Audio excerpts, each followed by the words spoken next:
যাই হোক whatever, যেই হোক whoever, যেটাই হোক whichever, যখনই হোক whenever, যেখানেই হোক wherever, যেভাবেই হোক না কেন যাই হোক however. So today in this lesson we are going to learn them. We will also learn how to use the words in a sentence. So let's start this class. The class will be really easy. Just pay attention, try to understand, and after the class please don't forget to practice by yourself. So let's see the examples. So here we have some examples, so we're going to practice them. The first example says, প্রথম example কি বলছে, তুমি যাই বলো আমি বিশ্বাস করি না। যাই বলো, so how can we say যাই বলো এটা কি হবে whatever, তুমি যাই বলো whatever you say, whatever you say. So let's try the sentences. তুমি যাই বলো whatever you say, whatever you say, যাই তুমি বলো, আমি বিশ্বাস করি না, I don't believe, I don't believe.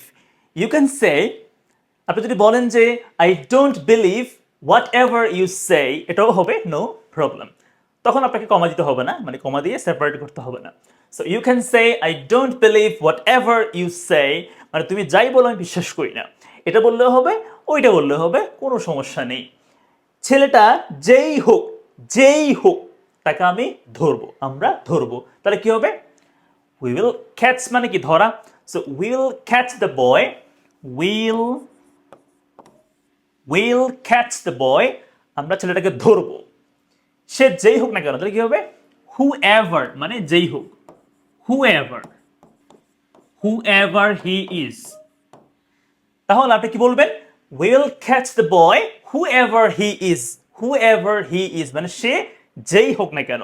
এখানে the boy ছেলে, আমরা এর জন্য এখানে he is বলেছি, বাট মেয়ে হলে কি বলতাম she is বলতাম, right.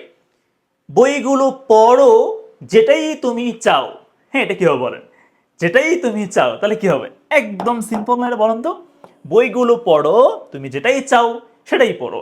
So we have to say, আমাদেরকে বলতে হবে বইগুলো পড়ো, তাহলে রিড দ্য বুকস, বইগুলো পড়ো, রিড দ্য বুকস, বইগুলো পড়ো, যেটাই মানে কি বলেন তো whichever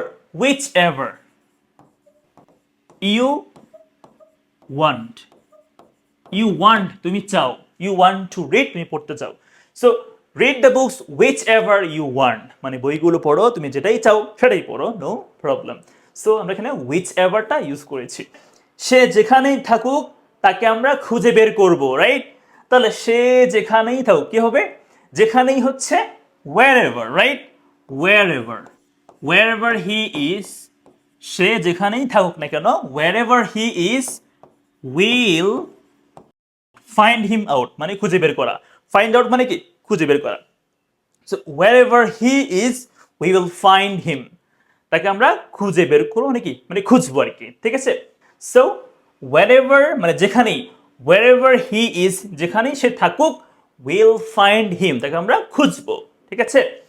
আচ্ছা এরপর দেখেন, তুমি যেভাবেই তুমি পারো কিছু টাকা ব্যবস্থা করো, কি হবে যেভাবেই পারো, তাহলে কি হবে however, ঠিক আছে however। আপনি বলতে পারেন যে কিছু টাকা ব্যবস্থা করো, কি হবে manage some money, কিছু টাকা ব্যবস্থা করো, তাহলে যেভাবেই পারো, তাহলে কি হবে however, okay however। you can তুমি পারো, if you say however you can manage some money, please manage some money, এটাও হবে no problem, আপনি এই পাশটা আগে আনলেও কোনো প্রবলেম হবে না। so manage some money however you can, তুমি যেভাবেই পারো ম্যানেজ করো। তবে এই however অর্থ কিন্তু আরেকটা আসতে পারে যাই হোক, যেমন কিরকম, যদি বলি লোকটা অনেক গরিব, যাই হোক সে সৎ, তাহলে কি হবে দ্য ম্যান ইজ হেল্পলেস, লোকটা অসহায় বা লোকটা গরিব, however he is honest, যাই হোক সে সৎ, ঠিক আছে। যাই হোক অর্থে howeverটা বলতে পারি, মানে কিন্তু, বাট না বলে আমরা কিন্তু এটা বলতে পারি however মানে যাই হোক। তাহলে howeverটা দুই অর্থে আসতে পারে, একটা হচ্ছে যাই হোক, আর একটা হচ্ছে যেভাবেই হোক না কেন, right? Now I have a question, একটা প্রশ্ন আমার আছে। প্রশ্ন হচ্ছে এটা, যখনই তুমি আসো আমাকে কল দিও, এটা কি হবে? কমেন্ট করে আমাকে জানাবেন। একটা প্রশ্ন করলাম। So I hope that you have got this lesson flawlessly, perfectly. Please ক্লাসটা ভালো করে বুঝতে পারলে কমেন্ট বক্সে ডান লিখবেন, একটা কমেন্ট করবেন ক্লাসটা কেমন লেগেছে, লাইক দিবেন ভিডিওতে, শেয়ার করবেন। আর যদি আমার কোর্সে ক্লাস করতে ইচ্ছুক থাকেন তাহলে এই নম্বরে কন্ট্যাক্ট করবেন। থ্যাংকস এগেইন, আসসালামু আলাইকুম।